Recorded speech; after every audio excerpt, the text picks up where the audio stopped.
Euh, Bonjour tout le monde, toujours un plaisir de vous retrouver à nos webinaires du vendredi. Le réseau intersectoriel des inondations est très heureux d'accueillir aujourd'hui Monsieur Hassan Feki, un spécialiste de la dronautique. Donc, si vous connaissez déjà le réseau intersectoriel en inondation du Québec, vous êtes les bienvenus. Sinon, nous sommes un réseau intersectoriel spécialisé dans les études en lien avec les inondations, financé par le scientifique en chef du Québec, Monsieur Rémi Quérian.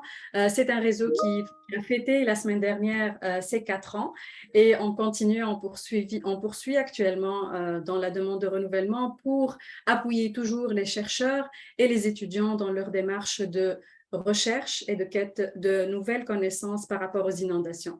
Donc, comme vous le savez très, très bien, nous sommes à l'ère de la technologie. 2023 nous sommes à l'aube de 2023. Donc, la dronautique, les drones, l'utilisation de l'intelligence artificielle et des connaissances de l'intelligence artificielle pour l'anticipation des inondations, le suivi pendant les interventions et aussi pour la préparation de la cartographie est toujours d'actualité. On a plusieurs chercheurs dans le réseau intersectoriel qui couvrent aussi nature et technologie qui travaillent sur ce domaine-là. Aujourd'hui, on a avec nous M. Hassan Feki qui détient une maîtrise professionnelle en géographie, profil système d'information géographique, SIG, et aménagement du territoire. Il est pilote professionnel de drone depuis 2015 et il détient aussi, depuis la nouvelle réglementation par rapport à la dronautique de 2019, un certificat de pilote de petit aéronef télépiloté en opération avancée. En juin 2019, il a effectué une étude sur l'intégration de la dronautique à la ville de Laval pour le compte du Centre d'excellence en géomatique, le CEG. Et aujourd'hui, il occupe le poste de conseiller professionnel en dronautique et il est responsable de la dronautique à la ville de Laval. Ensemble, on accueille M. Feki, puis je vous laisse avec lui, avec sa présentation, l'intégration de la dronautique dans les municipalités lors d'interventions d'urgence, les avantages et les défis. Bienvenue, M. Feki. Alors, merci Madame Jmal. Bonjour tout le monde. Bonjour Mesdames et Messieurs. Merci pour votre intérêt pour la dronautique et votre présence aujourd'hui. Merci au réseau Risque pour l'invitation et puis l'occasion de vous parler de la dronautique, puis l'utilisation de la dronautique dans un contexte de mesures d'urgence. La ville La ville de Laval était une des premières organisations municipales à utiliser la dronautique dans ses activités. C'est une cellule au Centre d'excellence en géomatique, qui est le service de la géomatique de la ville. Aujourd'hui, je vais vous parler brièvement un peu de notre expérience sur les 3 dernières années. Et je vais surtout vous parler de l'intégration de la dronautique au service de sécurité incendie de la ville de Laval. Ce qu'il en sort, grosso modo, c'est que le potentiel est déjà prouvé. Là, on est en phase de mise en place. Attention quand même aux enjeux opérationnels. Là, en tant qu'organisation municipale, on se doit d'être irréprochable sur notre pratique. Alors, un bref survol de nos activités. Au début, en fait, on a commencé par une étude préliminaire. Là. Donc, c'était en juin 2019, le lendemain de l'entrée en vigueur de la nouvelle réglementation dans le domaine. Dans une démarche scientifique, on a étudié les différents aspects qui touchent à la pratique, donc notamment la technologie en tant que telle, la réglementation, l'état du marché. On a fait des échanges avec différentes organisations municipales. On a fait des bons d'essai et on a surtout fait un sondage auprès des différents services de la municipalité de Laval pour aller chercher un peu leurs besoins, comment ils imaginent l'utilisation de la dronautique.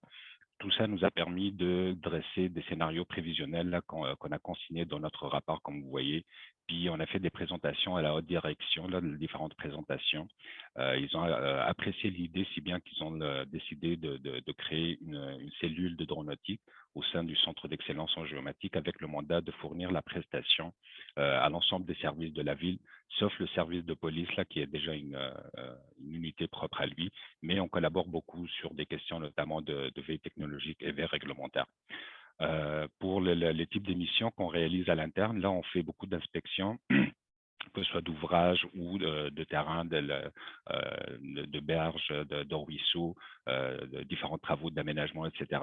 On fait des suivis, que ce soit des suivis de chantiers ou de phénomènes naturels, comme je pense à l'inondation, mais on n'a pas encore heureusement, pour l'instant, eu à intervenir dans ce contexte, mais on se prépare là. On a des procédures puis des mécanismes à déclencher en cas de besoin.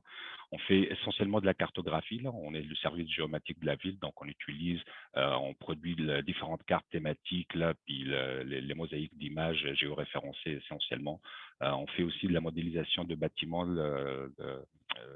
pour le relief terrestre ou pour calcul volumétrique, etc.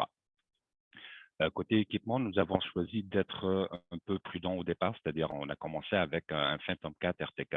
Donc, doté de la précision centimétrique, on l'utilise essentiellement pour les de cartographie, là, les travaux de cartographie qui nécessitent une précision centimétrique, là, puis pour le respect des normes de cartographie. Et au début, mis à part ce type de travaux, on a reçu beaucoup de demandes pour des captations vidéo pour différents besoins, là, que ce soit documentation ou promotion, si bien qu'on a acheté un autre drone, là, qui est le Mavic 2 Pro, puis on l'utilise essentiellement pour les travaux de vidéographie. Avec le temps, puis avec le projet d'intégration de la dronautique au service des pompiers, on a besoin donc de l'imagerie thermique. On a acheté donc le Mavic 2 Enterprise Advanced. Puis lui, justement, on l'utilise essentiellement dans le cadre de notre projet avec les pompiers. Il y a bien entendu différents logiciels qu'on utilise, là, que ce soit pour la géomatique comme Pix4D ou un autre l'extension Image Analysis là, pour les besoins du FMV. Je vais vous en parler un peu plus tard. On a aussi un logiciel de montage. C'est pas qu'on fait un montage, là, on l'utilise pour découper les vidéos puis alléger un peu pour le partage avec les différents services clients.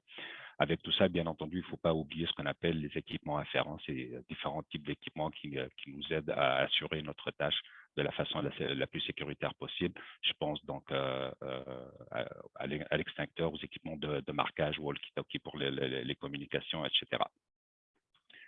Donc, une brève présentation sur les travaux qu'on fait. Donc, on fait essentiellement beaucoup de travaux de cartographie qui sont pour la plupart analysés par photogrammétrie pour les besoins de services d'urbanisme, de l'ingénierie, gestion des immeubles, etc. Un des premiers projets sur lequel on a commencé, c'est le calcul de volumétrique. On fait le suivi des quantités de neige dans les dépôts à neige de la ville. C'était une inspiration des travaux de Simon Gignac de la ville de Montréal. Puis on a copié un peu les procédés, on arrive à des résultats superbes. On a développé aussi une méthode de caractérisation des bandes riveraines en utilisant la vidéo géoréférencée. D'habitude, on utilise les images parce qu'ils ont leur information de géoréférencement déjà codée à même le fichier. La vidéo n'a pas cette chance, donc il va falloir rajouter une autre étape pour introduire les informations pour rendre la vidéo géoréférencée. Je vais vous faire une petite démo sur cet outil tantôt. On utilise beaucoup de vidéographie pour que ce soit archivé ou pour donner de la matière première pour des réunions sur de la planification territoriale ou de planification, organisation de projets. On fait aussi du suivi de projets de construction ou d'inspection pour l'occupation de sol. Et bien entendu, pour l'utilisation de la vidéographie, on pense à du matériel de promotion, comme par exemple, en 2019, il y a eu un risque d'inondation dans le coin de Laval-Ouest. Et pour le service de communication, on a fait de la captation sur terrain pour permettre à la ville justement pour communiquer auprès des citoyens sur l'activité qu'elle est en train de faire pour protéger les rivières. Donc, je vous propose de regarder la vidéo qui continuera après.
Voilà. Donc ça, c'était pour un peu avoir une idée sur ce qu'on a fait, bien entendu, mis à part l'émission qu'on a réalisée, il y a tout le travail de mise en place d'une unité, la création de procédures, etc.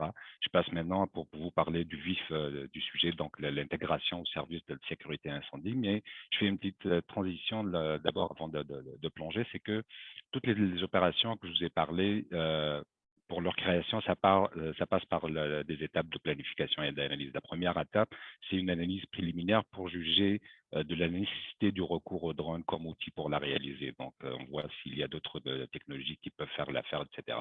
Une fois cette partie passée, donc le déroulement de la mission en général, il se passe en 3 étapes. Donc, la première, c'est une étape de préparation de la mission où est-ce qu'on va étudier l'environnement de la mission, donc tous les aspects de sécurité, s'il y a des autorisations à aller chercher, etc.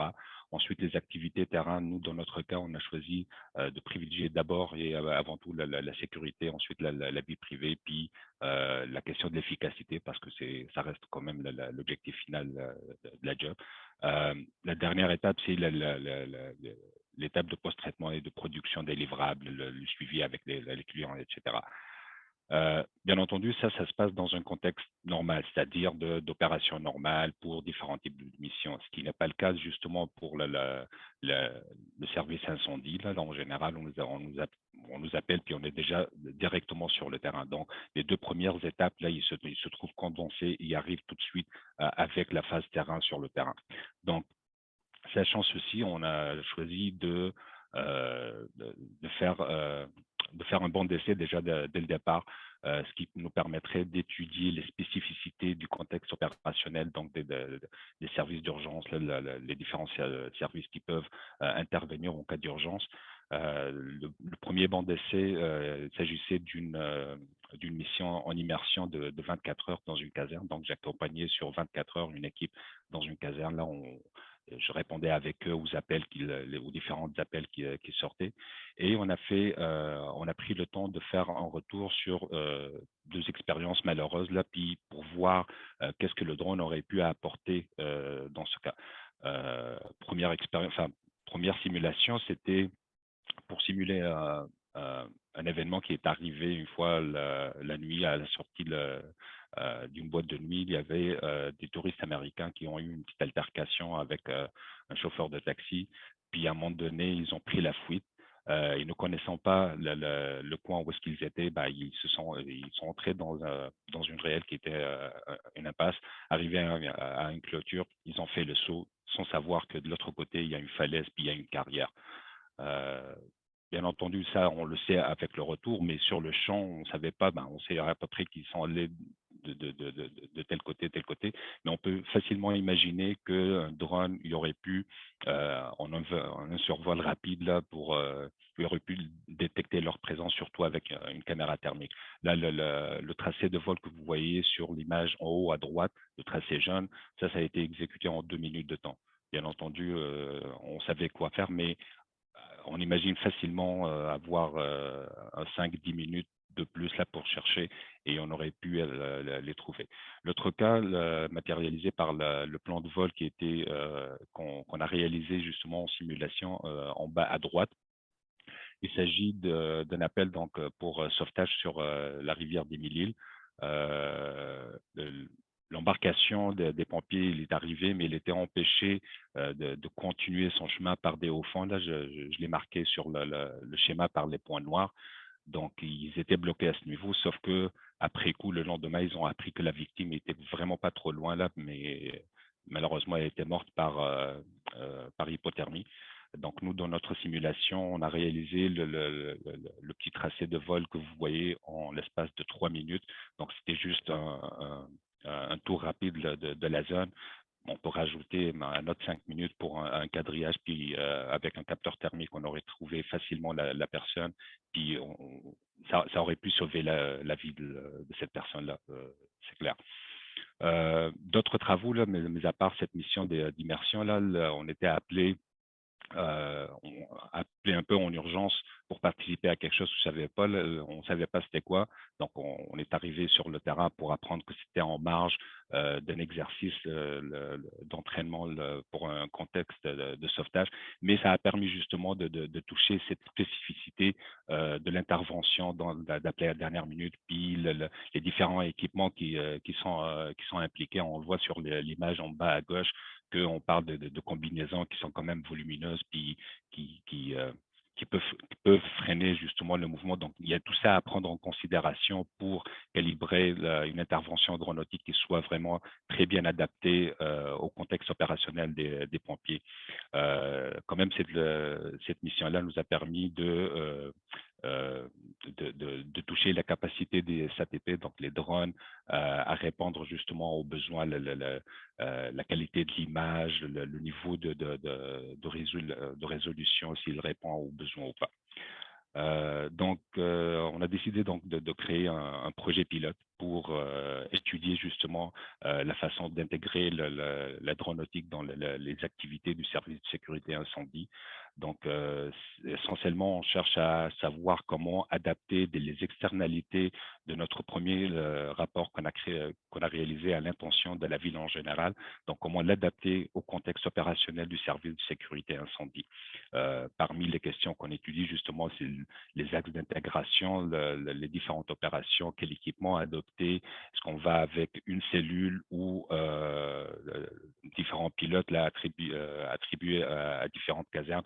Donc, il y a toutes ces questions et bien davantage là, qui sont sur la table à étudier présentement, puis on continue à les assister sur certaines missions, certaines interventions pour aller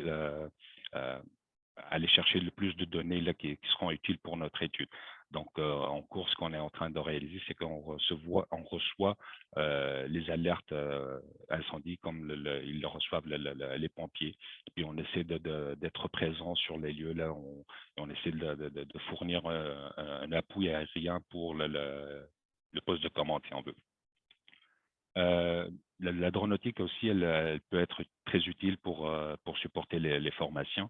Donc, on a eu la chance de participer à un exercice, pas de simulation, en fait, c'était un exercice pour étudier certains produits à utiliser lors des interventions. Donc, il y avait dans le coin de Saint-Amable un grand déploiement que ce soit du SCCL en collaboration avec l'Institut de protection contre les incendies du Québec et puis d'autres casernes aussi. On a passé les journées avec eux, donc on était capable de leur fournir un appui aérien, mais surtout on était capable de documenter l'ensemble de la journée, puis ça va servir comme pour archives ou pour les exercices de formation. Donc, pour des besoins de formation d'autres équipes, d'avoir de la matière, des vidéos qui vont servir à ces exercices euh, à ces exercices.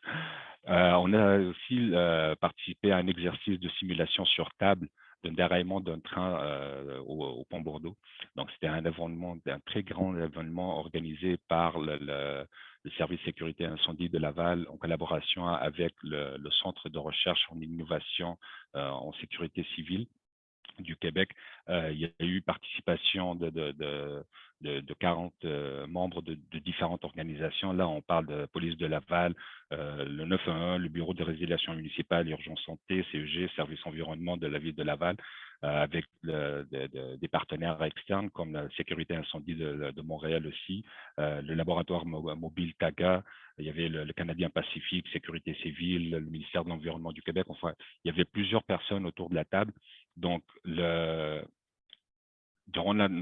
avant la participation, ce qu'on a fourni, c'est un modèle numérique de la zone où est-ce qu'il se passe l'exercice déjà pour faciliter un peu la compréhension du milieu, parce que c'était un exercice sur table. Donc, l'image, ça donne toujours une dimension de reconnaissance du milieu.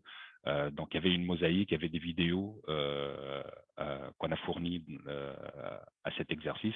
Mais durant l'exercice, surtout, on a participé, enfin, on a donné les informations pertinentes là, qui ont permis aux décideurs d'avoir leur juste là sur comment le drone il peut aider dans ce contexte. Donc, les questions d'autonomie, les questions réglementaires, on a discuté de ces points.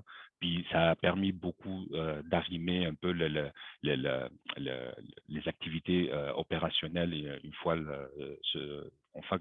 qu'on fait face à ce type de sinistre. Ça, c'était des exemples que la Dronautique a participé avec le service sécurité incendie. Mais en fait, quand on parle de mesures d'urgence puis contexte d'urgence, il y a aussi d'autres situations, comme par exemple, on a été appelé par le bureau de résilience municipale de la ville de Laval parce qu'il y avait un problème, rappelez-vous, en janvier passé, à la fin de janvier 2022, il y avait une période de froid intense. Puis ça a fait que la prise d'eau au niveau du pont Vieux a été menacé d'être bloqué. Et ça aurait créé vraiment toute une problématique, toute une série de problématiques au niveau des chaînes de distribution de l'eau potable, etc.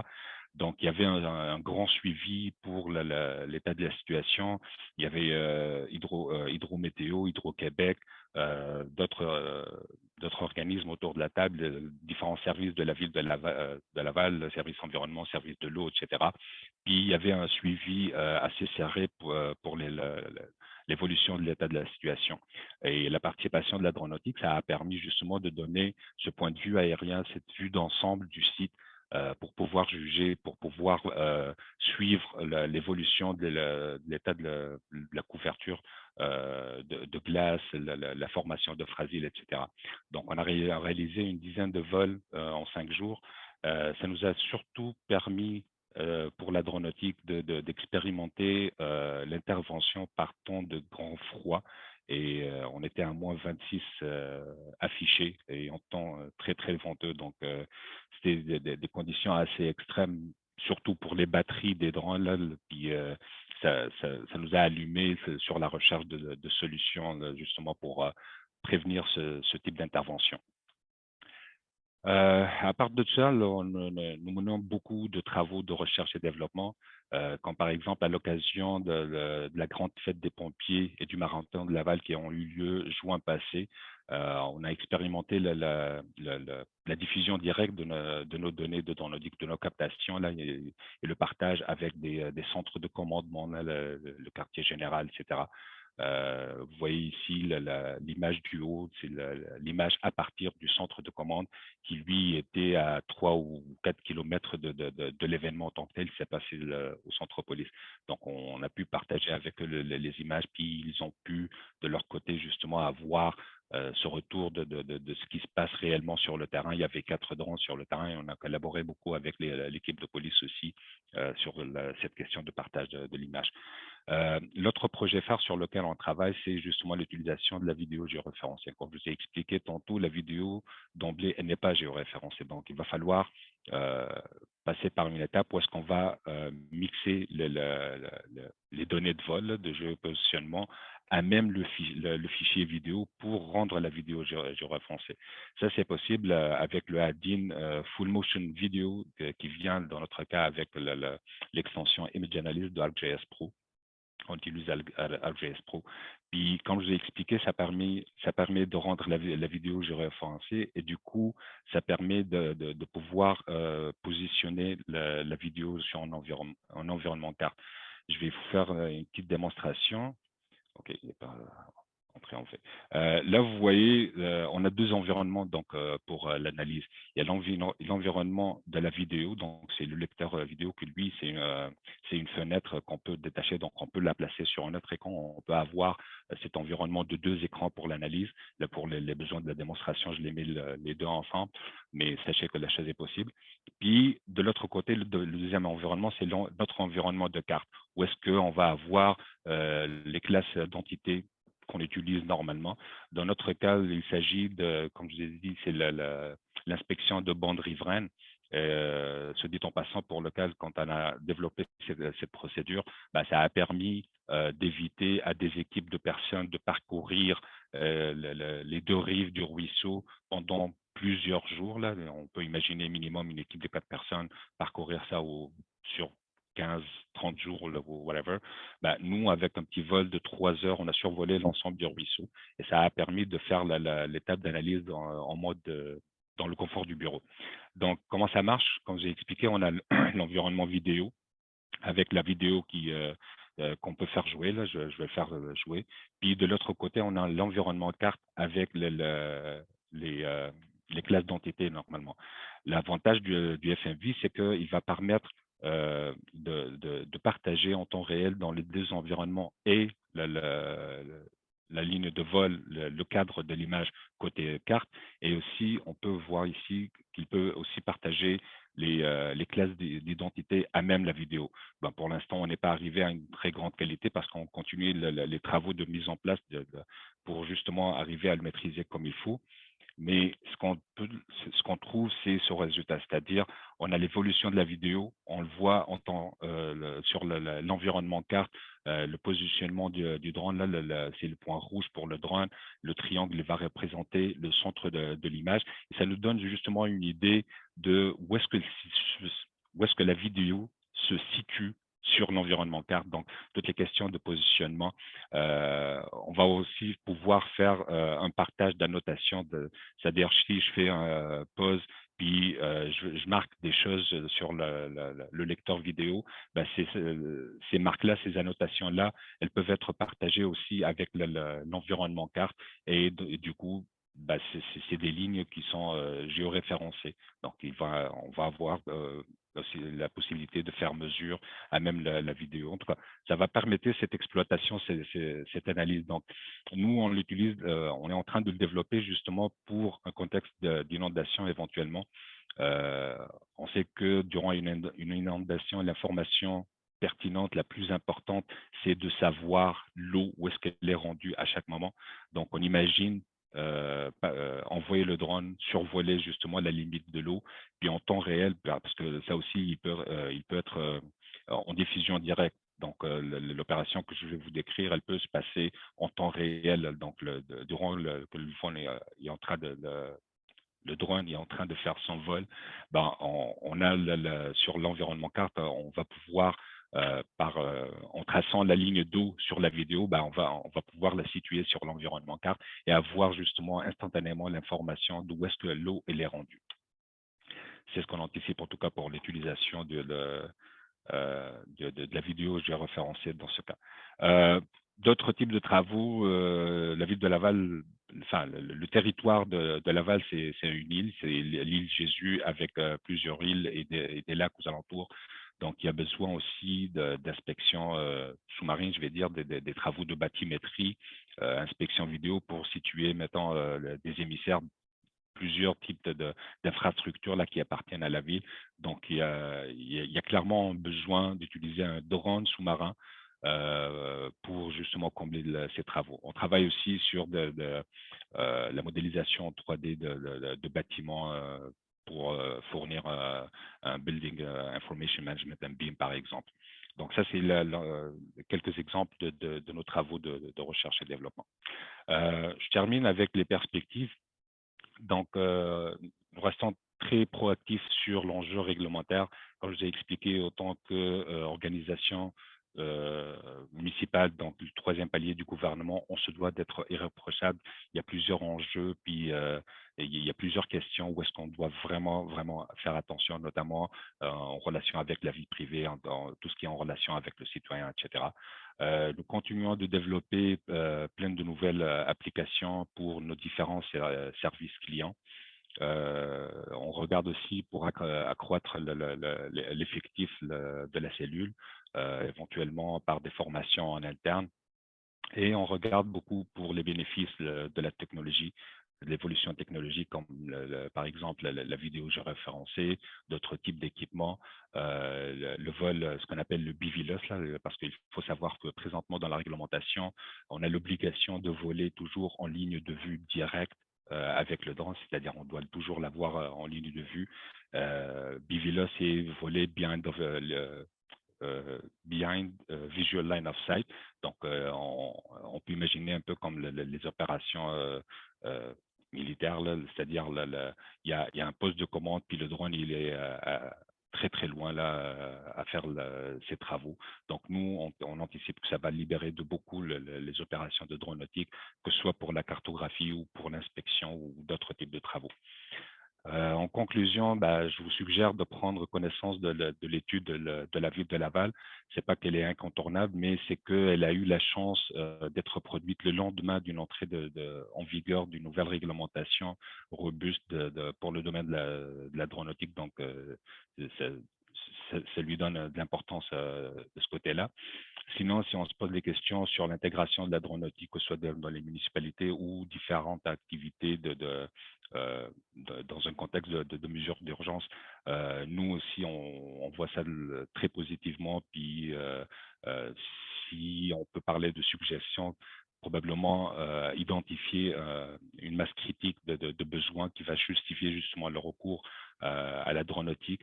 Ne pas hésiter à faire une réflexion budgétée sur comme un horizon triennal, par exemple.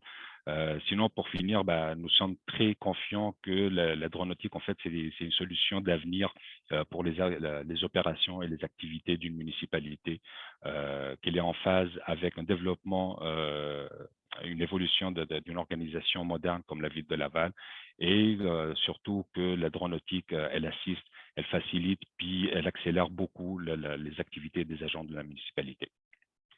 Merci beaucoup. Merci beaucoup, Monsieur Feki. Je te remercie pour cette excellente présentation.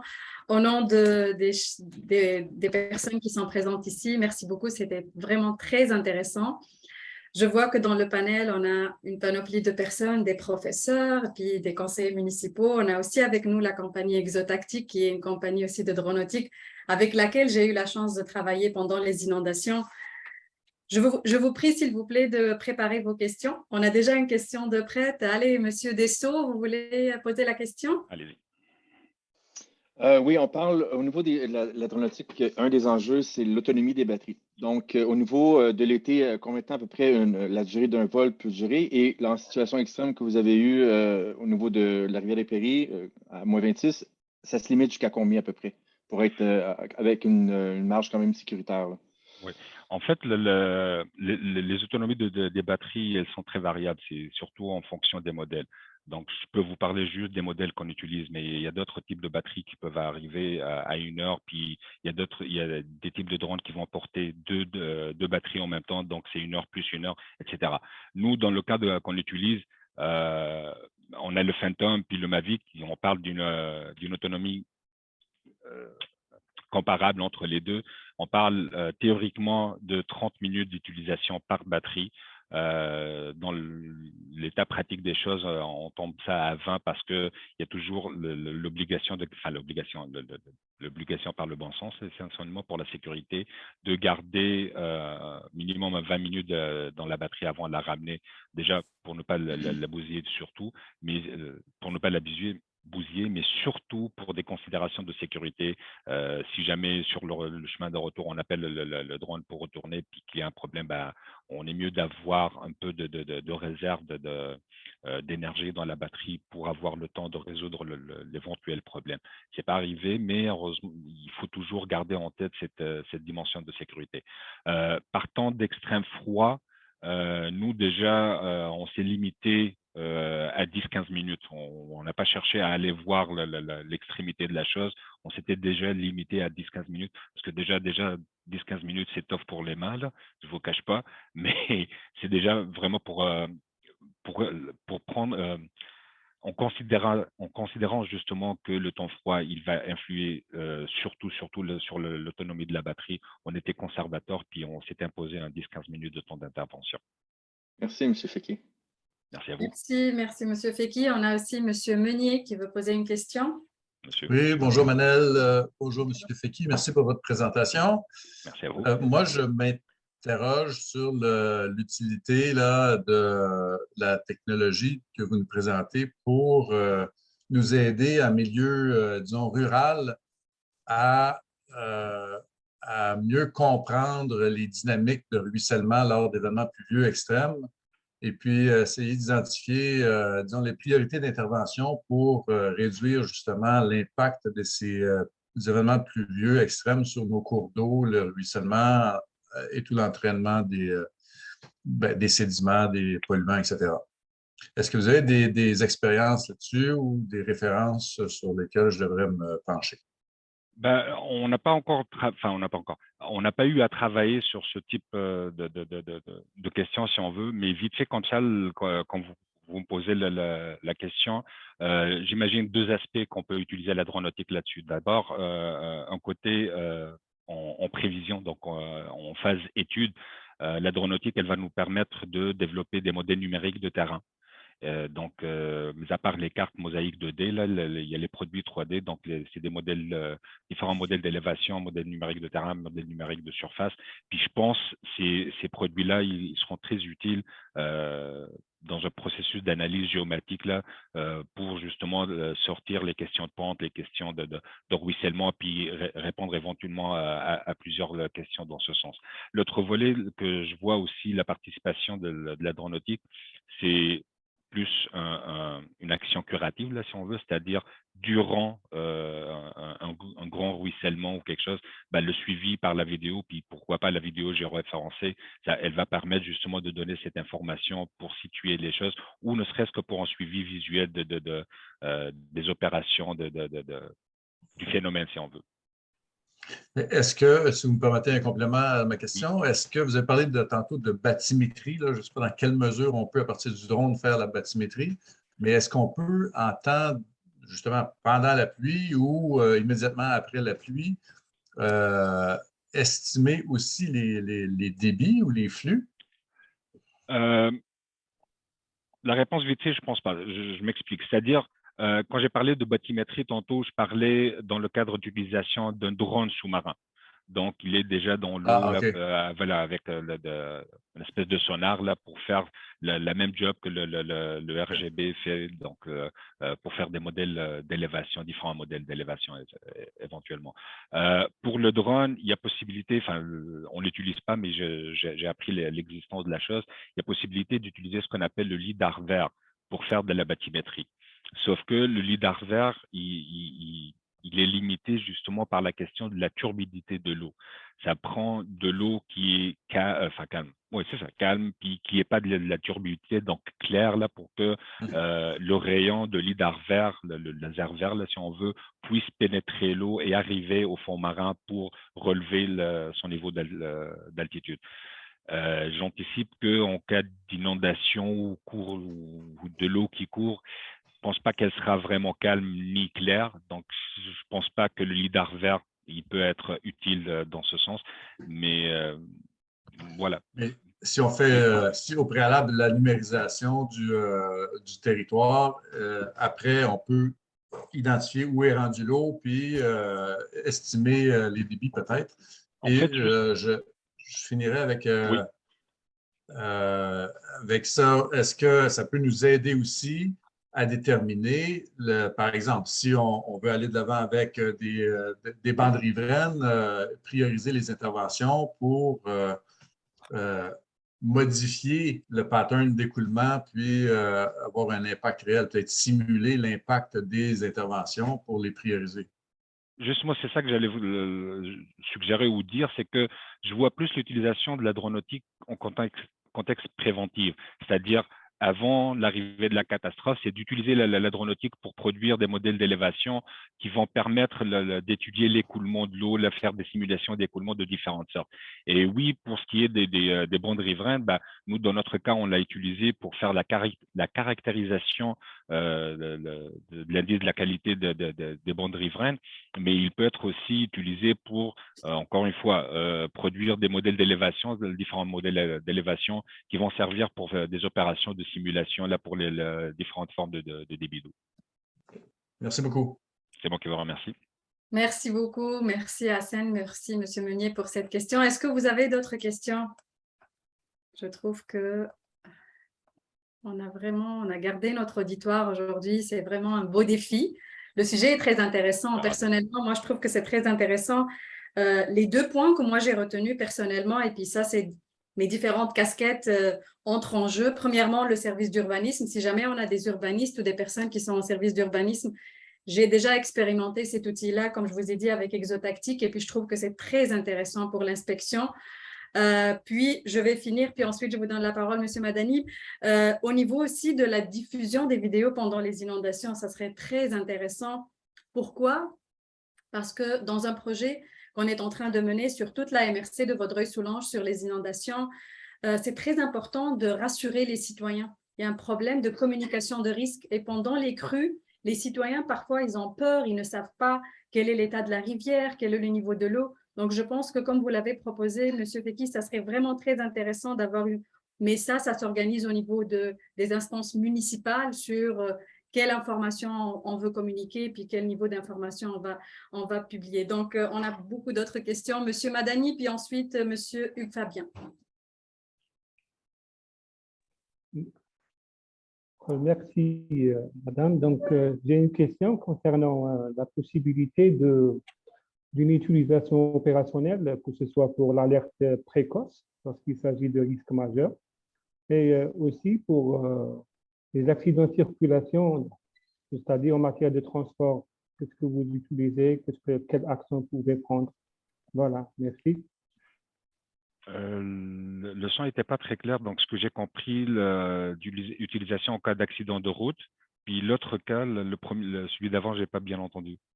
Bon, pour la première question, c'est un risque majeur pour l'alerte précoce.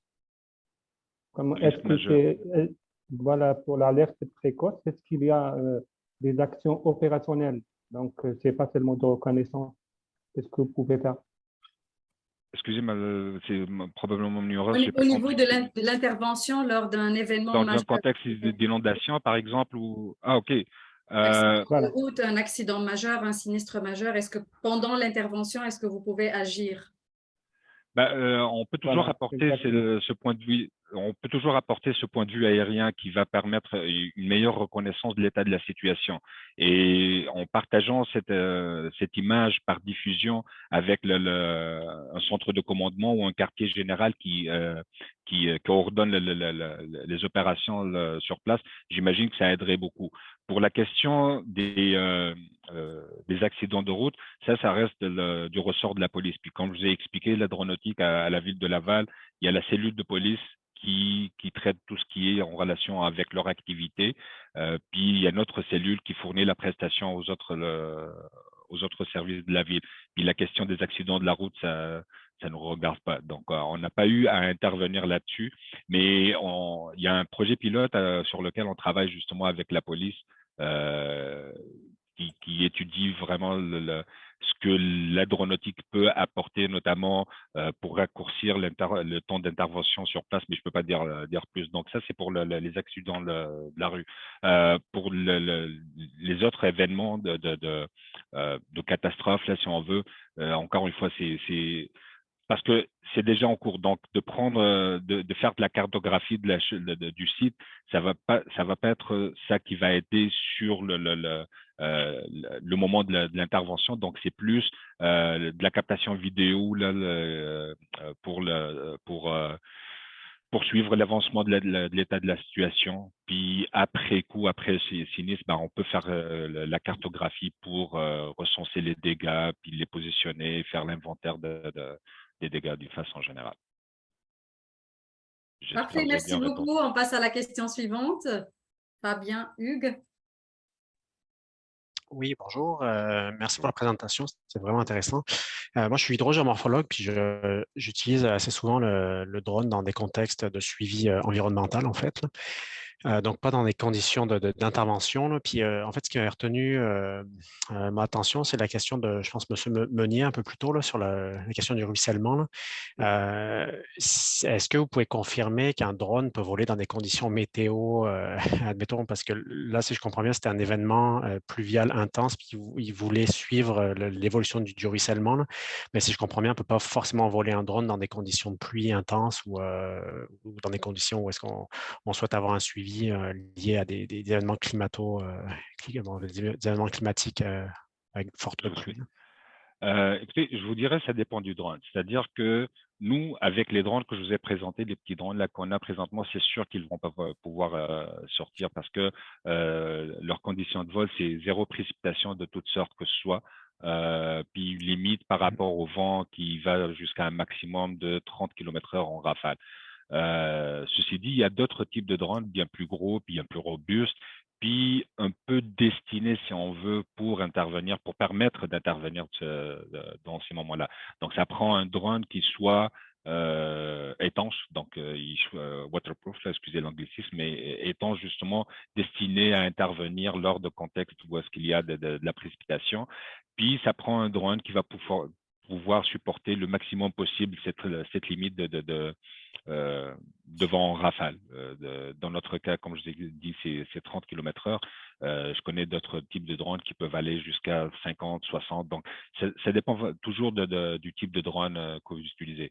Bien entendu, s'il va supporter ces conditions, c'est que quelque part, il va nécessairement coûter un peu plus cher, voyez-vous. Ouais.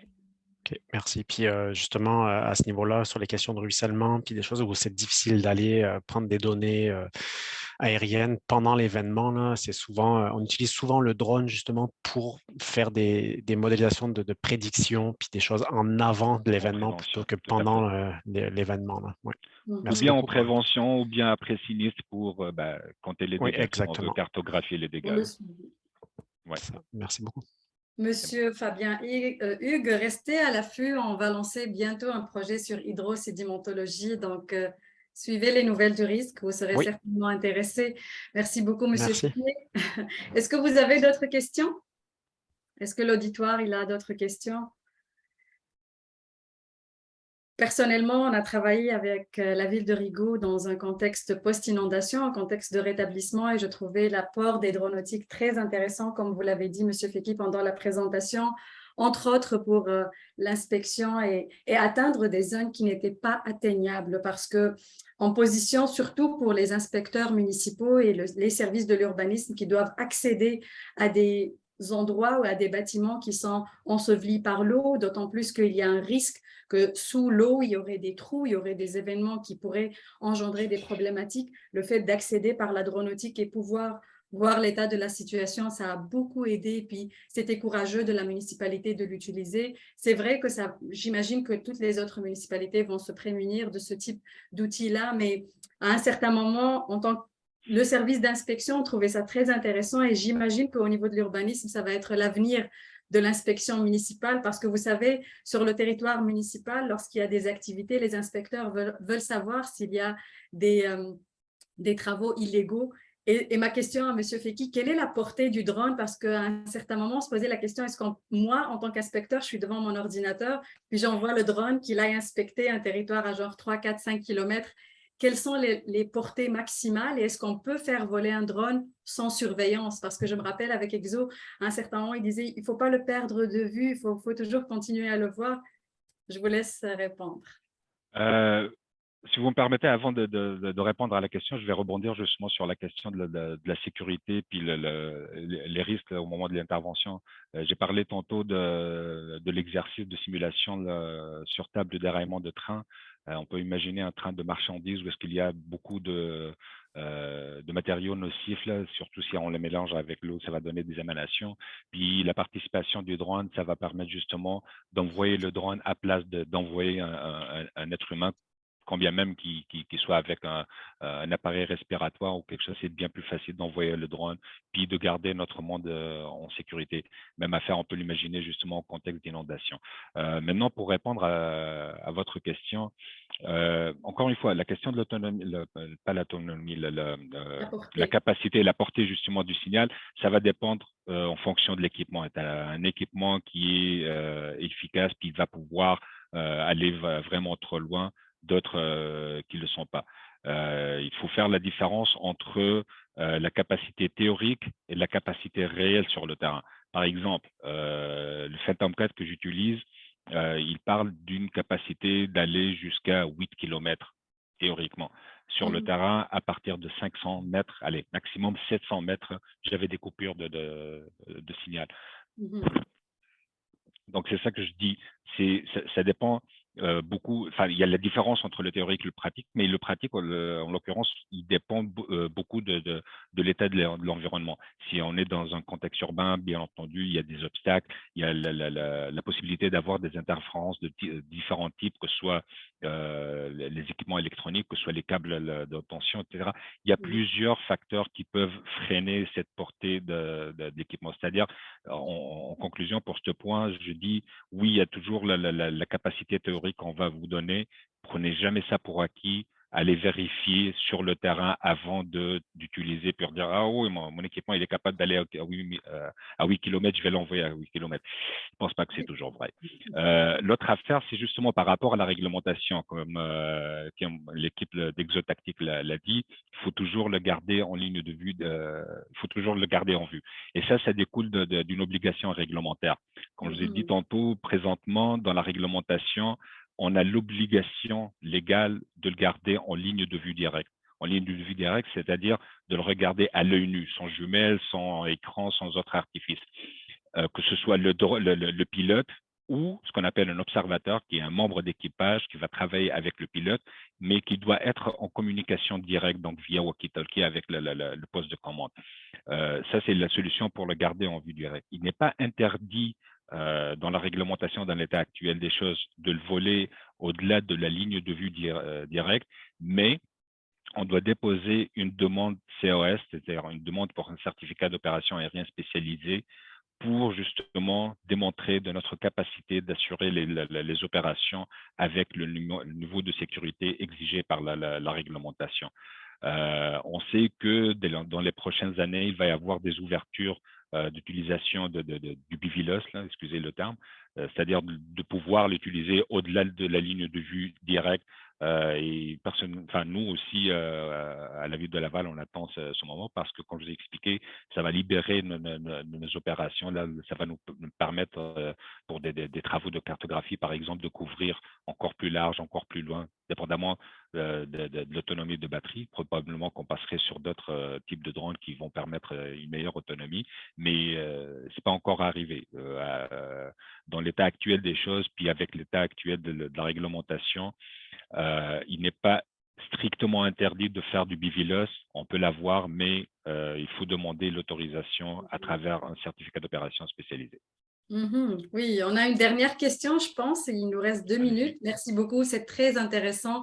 Drone d'échange. J'imagine, Monsieur Gilles, que c'est une compagnie de dronétique? Oui, tout à fait. Merci.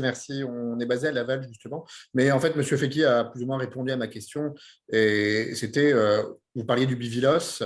Oui. C'est quelque chose qui est en train d'arriver. Nous-mêmes, on a des projets dessus. Ma question, c'était vous, en tant que gestionnaire de ce type de projet sur Laval qui fait 250 km², idéalement, si techniquement c'était disponible dans votre bureau, les drones auraient quelle capacité en termes de portée? Vous seriez intéressé à des drones qui couvrent en BVLOS tout le territoire de Laval et un peu plus loin? Ce serait quoi un peu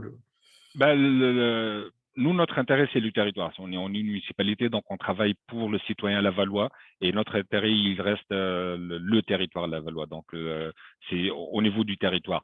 On n'a pas encore réfléchi à la question. Pour l'instant, on n'a pas le besoin. C'est-à-dire, on sent que ça va apporter le plus, mais avec l'équipement qu'on utilise présentement, on est un peu limité à des opérations de superficie plus ou moins limitées. Mais c'est certainement un des points qui nous intéresse. Et la ville de Laval pourrait utiliser à son plein potentiel des drones qui ont une portée beaucoup plus longue? Vous visualisez ça déjà? Dans le futur, oui. Oui. Oh, oui, on voit l'intérêt.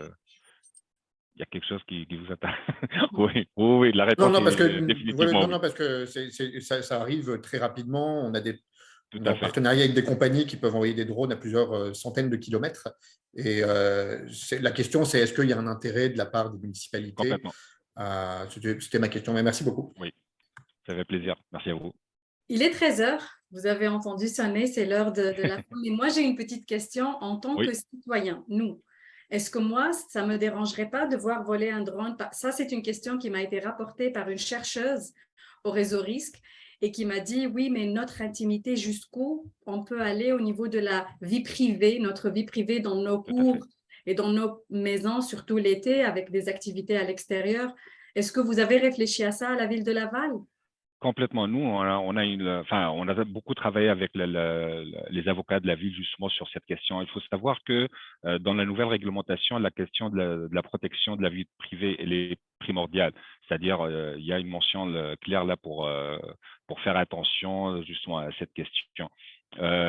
Mais il y a déjà la loi sur la protection de la vie privée qui prime là, puis qui impose justement certaines façons d'agir là, puis des interdictions en l'occurrence.